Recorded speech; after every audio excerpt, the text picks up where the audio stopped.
Hello everyone, crazy to learn के YouTube channel में आप सभी का स्वागत है। मैं हूं अनिरुद्ध तिवारी और आज हम बात करने वाले हैं झारखंड एकेडमिक काउंसिल से संबंधित बातें। जैसा कि आप सबको मालूम है कि झारखंड एकेडमिक काउंसिल ने कक्षा 8वीं 9वीं और 11वीं यानी 8th 9th और 11th का जो है शेड्यूल उन्होंने जारी कर दिया और साथ में एडमिट कार्ड भी उन्होंने जारी कर दिया है। ये आप अच्छे से देख लें। सबसे पहली बात, यदि हम क्लास 8 की बात करें तो परीक्षा के बारे में कैसे परीक्षा होगी, कैसे उसका एडमिट कार्ड डाउनलोड करें, तो ये सारी बातें सबसे पहले आप लोग इनके जेक के मेन साइट में जाए, वहाँ से पता करें कि कैसे कैसे क्या कर सकते हैं। उसके बाद आप कोई प्रॉब्लम हो तो फिर वहीं पे आप देख सकते हैं कि किस तरह उसका समाधान भी दिया हुआ है। तो 8 का जो एग्ज़ाम है, आपने सैम्पल पेपर लिया होगा जो मार्केट पे आया होगा, सैम्पल पेपर जिसमें ऑब्जेक्टिव तरह के प्रश्न उत्तर दिए होंगे। वो यदि इस परीक्षा में अच्छे नंबर लाने हैं और आपने अभी तक कुछ पढ़ा नहीं है तो ये उम्मीद कह सकते हैं हम लोग कि उस परीक्षा के लिए जो सैम्पल पेपर आया हुआ है, यानी जो मॉडल पेपर है आपका, जो मार्केट पे आपका मिल रहा है ऑब्जेक्टिव टाइप क्वेश्चंस, उससे आपको बहुत मदद मिल सकती है। साथ ही दूसरा तरीके का क्वेश्चंस कहाँ से आएंगे, तो जो गूगल पे ओपन लिंक पे जो ऑब्जेक्टिव क्वेश्चंस दिए रहते हैं वो सारे क्वेश्चंस इस बार आने वाले हैं। यदि एडमिट कार्ड से संबंधित कठिनाई हो रही है कैसे डाउनलोड करें, तो आप लोग स्कूल से मिलकर जो है उसको स्कूल से भी आपको मिल सकता है, वहाँ पे जाके बात करें, आपको एडमिट कार्ड दे दिया जाएगा। शेड्यूल भी आपने देख लिया है कि कौन से डेट को कौन सी पाली में क्या एग्ज़ाम होने वाले हैं। अब बात करते हैं 9th में। तो 9th का भी शेड्यूल जारी कर दिया गया है और उसमें भी जो है एडमिट कार्ड डाउनलोड करने के लिए बच्चों को बोला गया है। इसमें भी आप लोगों को यदि एडमिट कार्ड डाउनलोड होने में दिक्कत हो रहा है तो आप अपने विद्यालय जाएं, अपने जो है शिक्षक से मिले, प्रधानाचार्य से मिले और वहां से आप स्कूल से आप एडमिट कार्ड ले सकते हैं। यदि एडमिट कार्ड आपका डाउनलोड हो जा रहा है तो कोई दिक्कत नहीं है। यदि नहीं हो पा रहा है तो आप अपने स्कूल जाए, वहाँ से आपको एडमिट कार्ड दे दिया जाएगा। 9 का भी शेड्यूल जो है वो देख लेंगे आप अच्छे से कि कौन सी परीक्षा कब कब होगी, कौन से पाली में होगी। 2 पाली की परीक्षाएं चल रही है, प्रथम पाली और द्वितीय पाली में, और उसका टाइम भी उसमें बताया गया है।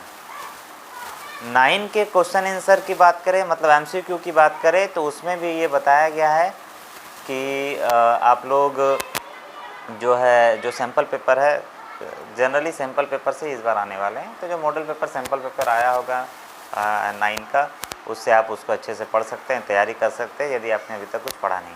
यदि आपने अभी तक पढ़ा है, स्टोरी आपने पढ़ी है लिटरेचर में और सारे विषयों में, तो आप अच्छा मार्क्स जो है वो ला सकते हैं, आपको कोई परेशानी नहीं होगी। यदि आप नहीं पढ़े हैं तो अभी भी आपका समय है, या तो आप जल्दी क्विक रिवीजन की तरह से पढ़ लीजिए। कम से कम चीज़ें जो है वो समझ में आएगी कि हाँ कि स्टोरी क्या है, कैसे उसको करना है। मान के चलिए हिंदी में 2 बैलों की कथा से संबंधित प्रश्न आएंगे, तो आपने वो पढ़ा ही नहीं होगा तो आप कैसे बता पाएंगे। तो ये आप पहला काम ही आप कर सकते हैं। दूसरा, यदि हम लोग 11 की बात करें तो क्लास 11 में क्लास 11 का भी जो है वो शेड्यूल जारी कर दिया गया है और उसमें भी आप जो है वो देख सकते हैं कि क्लास 11 का जो है, सॉरी मैंने क्लास जो है वो 7 बोल दिया। क्लास 11 का भी शेड्यूल जारी कर दिया गया है। क्लास 11 में भी आप देख सकते हैं कि कौन से जो है परीक्षाएँ किस डेट में होगी, कौन से पाली में होगी और कैसे उसको दे सकते हैं। क्लास 11 में सबका अलग अलग बांट दिया गया है। जैसे कोर लैंग्वेज में किसी का कोर इंग्लिश होगा, किसी का हिंदी होगा, या किसी का कोर इंग्लिश होगा तो हिंदी इलेक्टिव होगा, या किसी का हिंदी कोर होगा तो इंग्लिश इलेक्टिव होगा। उसमें आर्ट्स के बच्चे, साइंस के बच्चे, कॉमर्स के बच्चे, सबका शेड्यूल जारी कर दिया गया है। ऑप्शनल वाले सब्जेक्ट में क्लास 11 में ये बताया गया है कि एक ही दिन में जो है वो 3 तरह की परीक्षा, 3 सब्जेक्ट की परीक्षा होगी।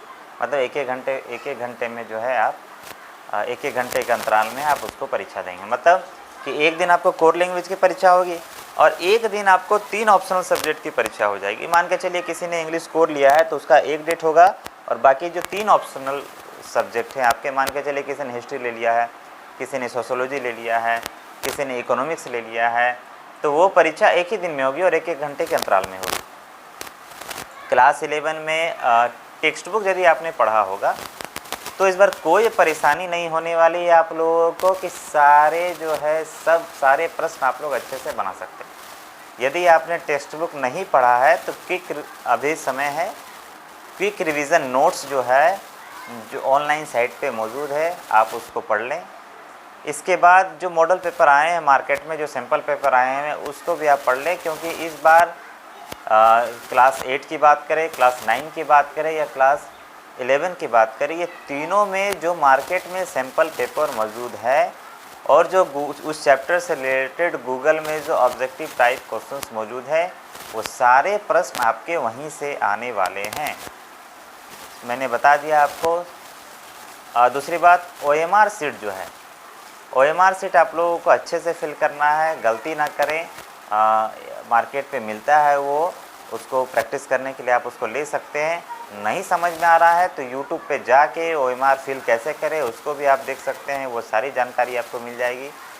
यदि कोई बच्चे OMR पर ओवर राइटिंग करते हैं, मिस्टेक होता है, तो सबसे बड़ी दिक्कत होगी उसे, क्योंकि मान के चलिए 1 नंबर का आंसर जो है वो C होता और आपने गलती से जो है वो D मार दिया और फिर आपने जो है वो C पे वो रन कर दिया, तो वो आंसर उस क्वेश्चन का नंबर आपको ऐसे भी आपको नहीं मिलने वाला। तो इन सारी बातों का आप लोग ध्यान रखेंगे कि कैसे हम लोगों को करना है, कैसे पढ़ाई